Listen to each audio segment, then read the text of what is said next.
আজ যদি আমি আপনাকে জিজ্ঞেস করি যে ভারতের মেয়েরা কি সত্যিই নিরাপদ, আপনি কি উত্তর দেবেন? অনেকেই হয়তো বলবেন, আইন তো বদলেছে, শাস্তি তো কঠিন হয়েছে, সরকার তো ফান্ড বানিয়েছে, কিন্তু মনের মধ্যে একটা ভয়, একটা আশ্বস্তি, সেটা কিন্তু এখনও থেকে গেছে। 2012 সালের ডিসেম্বর মাস, দিল্লির রাস্তায় একটা চলন্ত বাসে 23 বছরের এক তরুণী, নাম জ্যোতি সিং। সাধারণ একটা মেয়ে, স্বপ্ন ছিল, পড়াশোনা করছিল, নিজের ভবিষ্যৎ গড়তে চাইছিল, কিন্তু সেই এক রাত সব কিছু বদলে দিল। সেই ঘটনার কথা শুনলে আজও গায়ের লোম শিউরে ওঠে। চলন্ত বাসের ভেতর 6 জন পুরুষ যে ভয়ঙ্কর নির্যাতন চালিয়েছিল, সেটা শুধু একটা অপরাধী ছিল না, সেটা পুরো দেশের বিবেককে নাড়িয়ে দিয়েছিল। দেশ জুড়ে মানুষ রাস্তায় নেমে এসেছিল, মোমবাতি, স্লোগান, কান্না, রাগ সব একসাথে। সে সময় জ্যোতির নাম রাখা হয়েছিল নির্ভয়া, মানে যে ভয় পায় না। কিন্তু প্রশ্ন হলো, একটা নাম বদলালে কি বাস্তবতা বদলায়? এই ঘটনার পর আইন বদলালো, কিছু ভয়ঙ্কর কেসে মৃত্যুদণ্ডের নিয়ম চালু হলো, আর তৈরি হলো নির্ভয়া ফান্ড, মেয়েদের নিরাপত্তার জন্য আলাদা টাকা। শুনতে ভালোই লাগে, তাই না? কিন্তু একটু গভীরে গেলে ছবিটা অন্যরকম। লিগ্যাল রেট এখনও মাত্র 27 থেকে 30%, মানে 100টা কেস হলে 70 জনেরও বেশি অপরাধী প্রায় শাস্তি ছাড়াই বেড়ে যাচ্ছে। নির্ভয়ার মা আশা দেবী আজও বলেন, মেয়েরা এখনও নিরাপদ নয়। এই কথাটা শুধু একজন মায়ের কষ্ট না, এটা পুরো সমাজের সামনে একটা আয়না। আমরা কি শুধু আইন বদলাচ্ছি, নাকি মানুষের চিন্তাভাবনাও বদলাচ্ছি? Welcome to the another story, and আপনারা দেখছেন দ্য নির্ভয়া কেস। জ্যোতির জন্ম উত্তরপ্রদেশের একটি ছোট গ্রামে হয়েছিল। সেখানে গ্র্যাজুয়েশন কমপ্লিট করার পর দিল্লির একটা হাসপাতালে মেডিকেল নিয়ে ইন্টার্নশিপ করছিল। জ্যোতির বয়স তখন 23 বছর। একটা সাধারণ পরিবার থেকে উঠে আসা মেয়ে, স্বপ্ন ছিল একদিন নিজের গ্রামে একটি ক্লিনিক খুলবে। এই স্বপ্নটাই তাকে আলাদা করেছিল, এই স্বপ্নটাই তাকে নির্ভয়া বানিয়েছিল। 2012 সালের সেই রাতে, দিনটা ছিল 16 ডিসেম্বর, শীতের সময়। দিল্লির রাস্তায় তখন লোকজন আছে, গাড়ি চলছে। সেই দিন সন্ধ্যায় জ্যোতি আর তার এক বন্ধু অবীন্দ্র প্রতাপ পাণ্ডে, যিনি একজন সফটওয়্যার ইঞ্জিনিয়ার ছিলেন, তারা দুজনে একটা সিনেমা দেখতে বেরিয়েছিল। একদম সাধারণ একটা দিন, একদম সাধারণ দুজন মানুষ। কেউ কি ভাবতে পারে সিনেমা দেখে বাড়ি ফেরার পথটাই একজন মানুষের জীবনের শেষ রাস্তা হয়ে যাবে? সিনেমা শেষ করে রাত প্রায় 9:30। ওরা বাড়ি যাওয়ার জন্য রাস্তার ধারে গাড়ির অপেক্ষা করে। অনেকক্ষণ অপেক্ষা করার পর গাড়ি না পাওয়াতে তারা প্রথমে সাকিতনগর থেকে মুনিরিকা বাস স্ট্যান্ডে যায়, এটা ভেবে যে সেখান থেকে হয়তো তারা দ্বারিকা যাওয়ার জন্য ডাইরেক্ট বাস পেয়ে যাবে, আর তাও আধ ঘন্টার মধ্যে। এরপর ওরা বাস স্ট্যান্ডে পৌঁছে অনেকক্ষণ অপেক্ষা করার পর ফাইনালি একটা বাস পায়। কিন্তু সেই বাসটা কোনো রেগুলার পাবলিক বাস ছিল না। বাসটার জানালাটি ছিল কালো কাচের। কিন্তু তখন কে ভাববে এত কিছু? বাস ছাড়তেই দরজা বন্ধ, রাস্তা বদলাতে শুরু করে। ধীরে ধীরে পরিবেশ বদলে যায়। বাসে ওরা দুজন ছাড়া ছিল আরও 6 জন পুরুষ। এই হচ্ছে ড্রাইভার রাম সিং, যার বয়স ছিল 33 বছর। এই হচ্ছে ড্রাইভার রাম সিংয়ের ছোট ভাই মুকেশ সিং, যার বয়স ছিল 30 বছর। 20 বছরের বিনয় শর্মা, যে একজন জিম ট্রেনার ছিল। 19 বছরের পবন গুপ্তা, যে একজন ফল বিক্রেতা ছিল। 17 বছরের মোহাম্মদ আফরোজ এবং 28 বছরের অক্ষয় ঠাকুর, সে একজন বিবাহিত পুরুষ ছিল এবং দিল্লিতে কাজের খোঁজে এসেছিল। জ্যোতি এবং অবীন্দ্র প্রতাপ বাসে ওঠার আগে ওরা বাসের মধ্যে পার্টি করছিল, এবং যখন ওরা জ্যোতিকে বাস স্ট্যান্ডে দেখে তখনই ওরা ওরকম কিছু ভেবে নিয়েছিল। ওরা ভাবে হয়তো মেয়েটি ক্যারেক্টারলেস হবে, তাই এত রাতে একটা ছেলের সাথে ঘোরাফেরা করছে। বাসে ওঠার পর ওরা তাদের প্রশ্ন করতে শুরু করে, এত রাতে বাইরে কেন? এতে অবীন্দ্র প্রতাপ সোজা জবাব দেয়, তাতে তোমাদের কোনো অসুবিধা? এর কিছুক্ষণ পর বাসটি যখন একটি উল্টো রাস্তাতে যাওয়া শুরু করে তখন অবীন্দ্রর সন্দেহ হয় এবং সে ড্রাইভারকে প্রশ্ন করে যে বাসটি কেন ভুল রাস্তা দিয়ে নিয়ে যাচ্ছ। কিন্তু ড্রাইভার তখন কোনো উত্তর দেয়নি। এতে অবীন্দ্রের রাগ হয় এবং ওই 6 জনের সাথে তার কথা কাটাকাটি হয়। তারপর গালাগালি, তারপর মারধর। অবীন্দ্রকে লোহার রড দিয়ে এমনভাবে মারা হয় যে সে প্রায় অজ্ঞান হয়ে পড়ে যায়।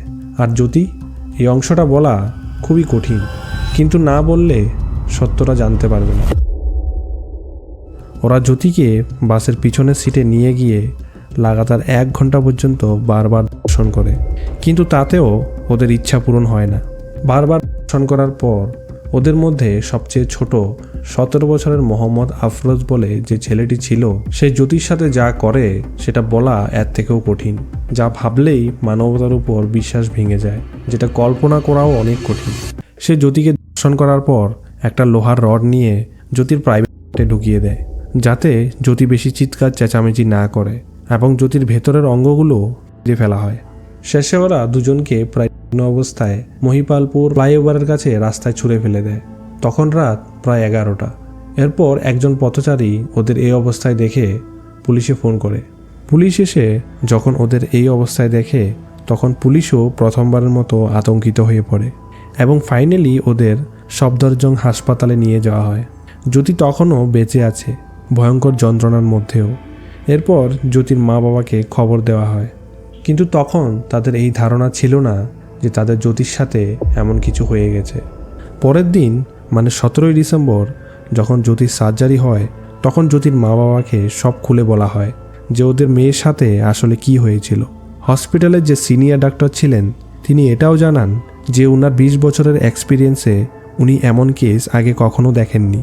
আর এখানে সার্জারি হওয়ার আগে জ্যোতি পুলিশের সাথে কথা বলতে পেরেছিল, যার কারণে জ্যোতি সেই বাসের ব্যাপারে এবং সেই লোকগুলোর ব্যাপারে ইনফরমেশান দিতে পেরেছিল।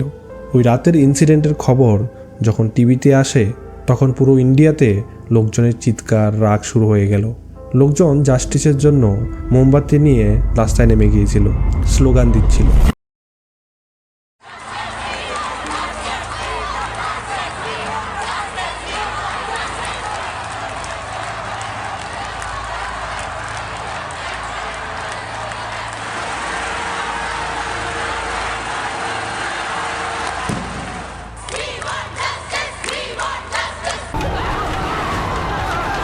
To the latest government figures.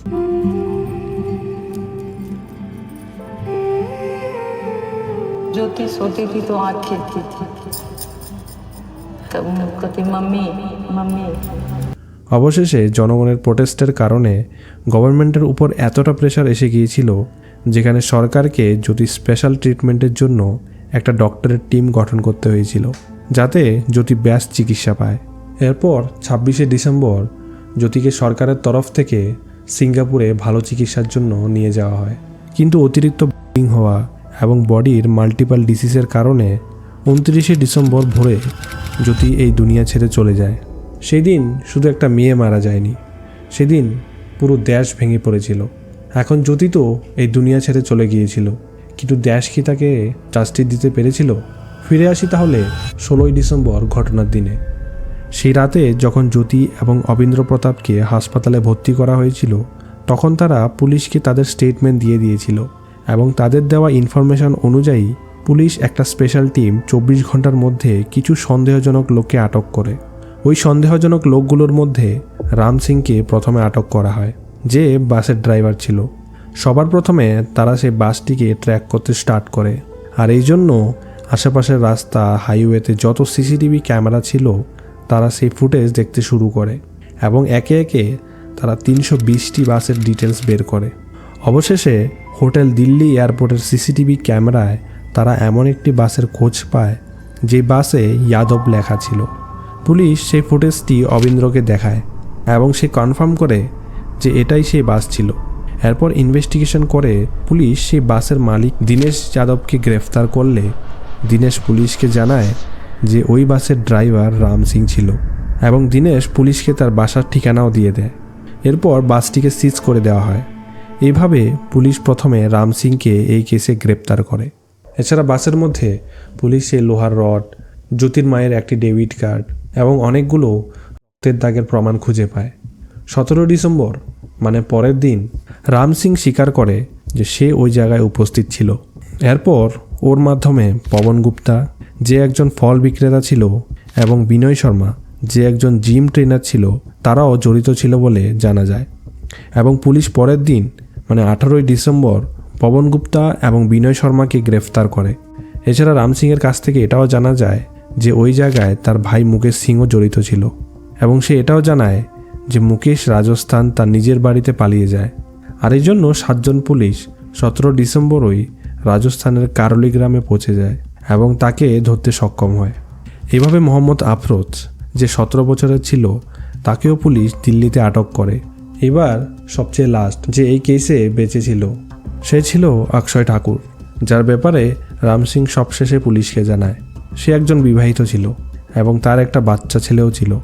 সে রাম সিংয়ের সাথে বাসে কাজ করত এবং তাকে পুলিশ 4 দিন পর মানে 21শে ডিসেম্বর তার গ্রাম বিহারের একটি রেলওয়ে স্টেশন থেকে তাকে গ্রেপ্তার করে।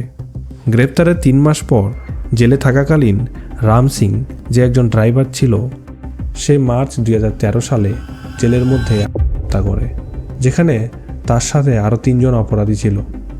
এরপর অক্ষয় ঠাকুর, বিনয় শর্মা, মুকেশ সিং এবং পবন গুপ্তাকে 20 মার্চ 2020 সালে মানে ঘটনার 8 বছর পর সকাল 5:30টায় তিহার জেলে তাদের ফাঁসি দেওয়া হয়। আর ওদের মধ্যে 17 বছরের যে মোহাম্মদ আফরোজ বলে ছেলেটি ছিল তার বয়স কম হওয়াতে তাকে 3 বছরের জন্য জুবিনাইল হোমে রাখা হয়, কারণ তখন ভারতীয় আইন অনুযায়ী 18 বছরের নিচে কেউ যদি অপরাধ করে তাকে সর্বোচ্চ শাস্তি 3 বছরের দেওয়া হতো। যার কারণে ঘটনা 3 বছর পর মানে 2015 সালে সরকার তার নাম পরিবর্তন করে এবং পরিচয় গোপন রেখে তাকে অন্য জায়গায় পাঠিয়ে দেয়। ভিডিওর লাস্টে এটাই বলবো যে আমাদের সমাজে এখনও মেয়েদের শুধুমাত্র জেন্ডারের জন্য দুর্বল ভাবা হয়, যেটা মুকেশ সিং জেলে থাকাকালীন বিবিসি নিউজের সামনে তার স্টেটমেন্ট দিয়েছিল। ताली कभी एक हाथ से नहीं बजती, दोनों हाथों से बजती है। ये चीज़ देखी जाए। अगर कोई शरीफ लड़की होती है रात को 9 बजे मतलब नहीं घूमती है, लड़के भी उतने उससे ज़्यादा जिम्मेदार है रेप के लिए, ये लड़के हैं उससे ज़्यादा। সত্যি কিছু কিছু ঘটনা মানে এতটা মনে লাগে যেগুলো ভাষায় প্রকাশ করতে গেলে মানে বোঝানো মুশকিল। ধন্যবাদ।